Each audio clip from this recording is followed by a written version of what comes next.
Hello, Lantern Magician, it's Jay, and today I got a really quick one for you, but nonetheless something that's often easily overlooked, but very important.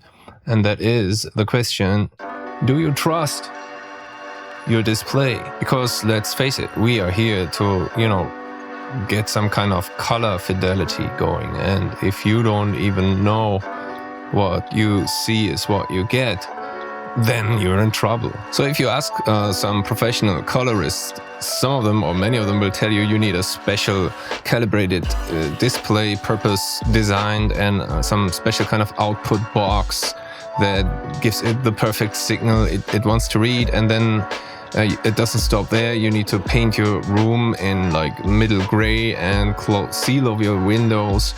But I'm not of that school. I think you can get a lot of that done just by learning to read scopes and having some references, using references. But you still need some kind of a decent display. And as much as I hate Apple for their evil marketing and lies they put out, one of the good things about like something like a MacBook is that the display is somewhat not the worst starting point, let's put it this way. And even Mark Village from, veteran colorist from Los Angeles, he says if he had nothing else, he could grade on it. So in a minute, I'm going to show you my little trick, how I kind of make sure I'm in the ballpark brightness wise.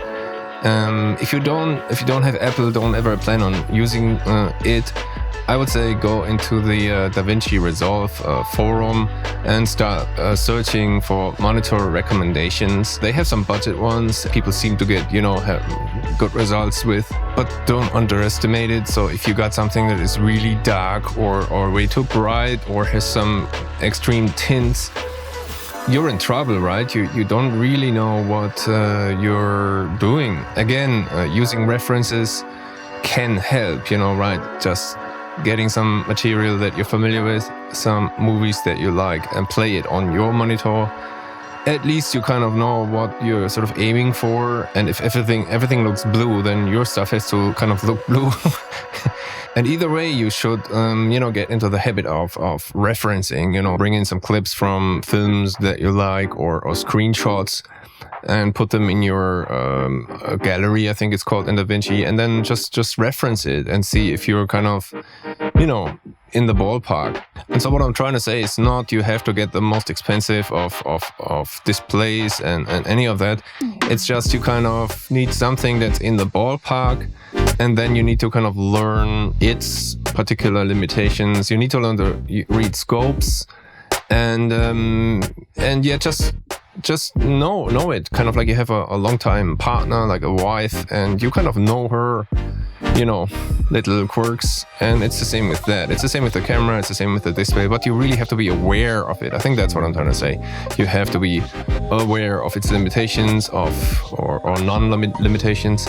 You have to be able to understand it and trust it. And that's what I meant when I said, do you trust your display? And so I kind of trust this. I kind of know what I'm doing. I know it's not the best display in the world, and I would like to have the best one there is, but I trust it. I kind of know it, and I know what it does, and I know what to push and what to kind of take away to kind of make it work on other systems. And that's kind of all there is to it. You can invest as much money into it as you want. The main thing is, do you understand your system and do you trust it? So that's it for today. So have a good one and see you soon.